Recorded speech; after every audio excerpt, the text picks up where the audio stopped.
আমাদের 495টি উপজেলায় আমরা 495 জন ক্রীড়া শিক্ষক ক্রীড়া অফিসার হিসেবে আমরা পদ সৃজন করবো এবং তাদেরকে আমরা নিয়োগ দিব। পাশাপাশি আমাদের যেহেতু চতুর্থ শ্রেণী থেকে 5টি বা 6টি খেলাকে আমরা বাধ্যতামূলক করতে যাচ্ছি, সেই ক্ষেত্রে আমরা প্রথম পর্যায়ে আমাদের প্রায় স্কুল বা প্রতিষ্ঠান রয়েছে 1,48,097। তা আমাদের এত ক্রীড়াবিদ বা এত সাবেক খেলোয়াড় নেই যে তাদেরকে আমরা ক্রীড়া শিক্ষক হিসেবে নিয়োগ দিতে পারবো। আমরা যেটি করছি সেটি হচ্ছে যে 495টি উপজেলায় কিন্তু আমাদের 5টি থেকে 6টি খেলাকে আমরা বাধ্যতামূলক করবো। প্রত্যেকটি খেলার জন্য আমরা 3 জন করে ক্রীড়া শিক্ষক নিয়োগ দিব।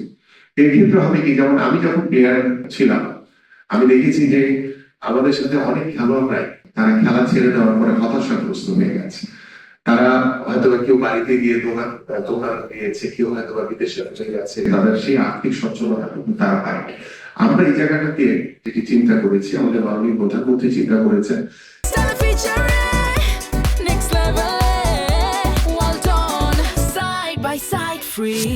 যে খেলা ছেড়ে দেওয়ার পরে যাতে আমাদের সাবেক খেলোয়াড়রা তারা যাতে একটি কর্মসংস্থানের রাস্তা তৈরি।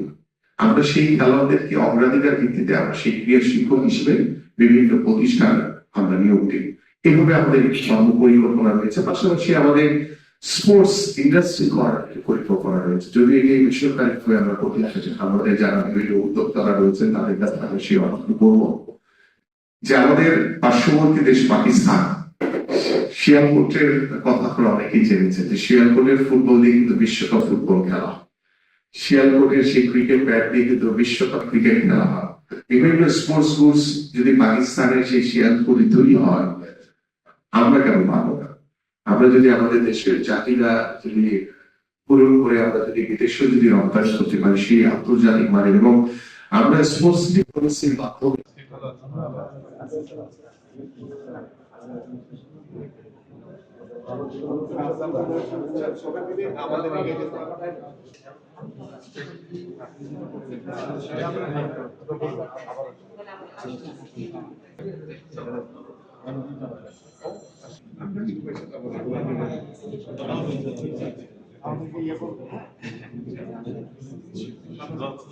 আমাদের মেসেজটা একটু পাঠ্য করতে পারি।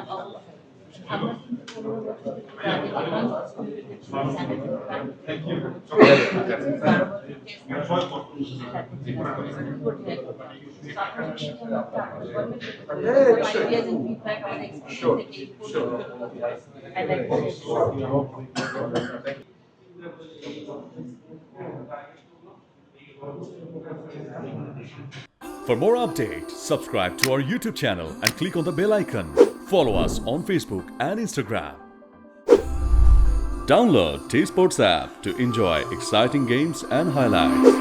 Visit tsports.com.